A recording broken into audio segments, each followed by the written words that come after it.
What's the deal, y'all? This your man King Eric, the Media Assassin, coming at y'all with another video. So I read this post on the coli, and this may, ruffle little feathers right here. I'm prepared for it. I want to talk about and ask you guys, when do you feel that DMX as an artist started to decline? Now, people may say the Great Depression, but the Great Depression actually had some banger records. We talk about Tina May when he was dissing the Locks. Ain't No Sunshine, I Miss You, We Right Here, Who We Be. It had some banging joints. I think it was where, to me, and this is my opinion, when Grand Champ dropped. Grand Champ was when his voice started to change, and that's probably due to drug use. But the content ain't never the issue. What the main issue with X was, it's the production and the direction he chose with these projects. Now, if you listen to DMX freestyles over Prime, RZA, Havoc, Primo beats, I feel as though, and I said this on the Fresh of My Flesh video, we were robbed as listeners because, man, if X would have worked with these guys, it would have brought the serious animal out of this guy.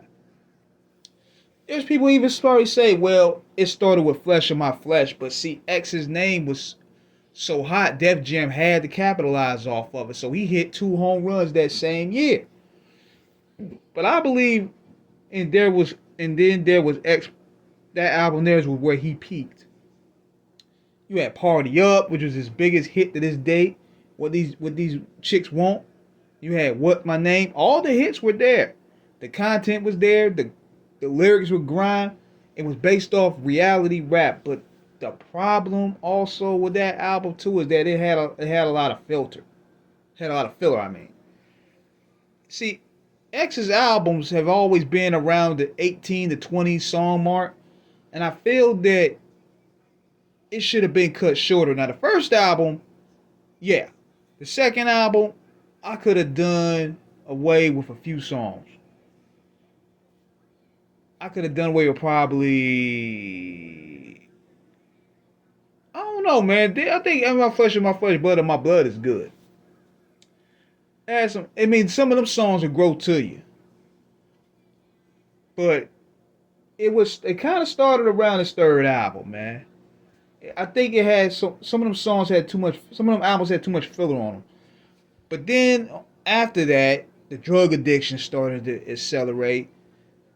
And you know, he was also doing movies. Like, X's content has always been there, but you could tell Dog was really going through it when you listen to his later music in the 2000s. Def Jam started cutting his budgets. The production value was becoming much worse. His voice, which was pretty much an extinct voice for the first 3 albums, it started to become more raspy. And so that sort of led to the decline, and then X just, went into exile. And then, next thing you know, he started doing reality shows and B movies. He ain't really been recording much music. He'll just perform his old catalog in clubs and stuff like that. He'll do a feature here and there. But overall, you could tell that the drug use played a role in his voice. Drugs can play a heavy role in your voice. You can see that on Whitney Houston, how that affected it as well. As well as Bobby Brown. Like, the more you do drugs, it can play a key role on your vocal cords. So,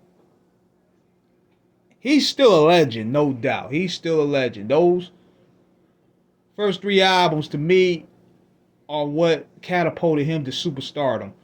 It was later on, you started seeing that decline slowly.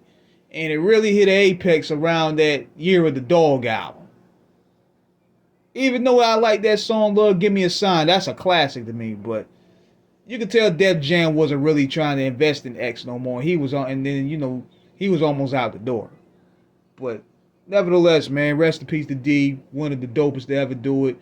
This is King Eric signing. I'll be sure to subscribe, hit the like button, please.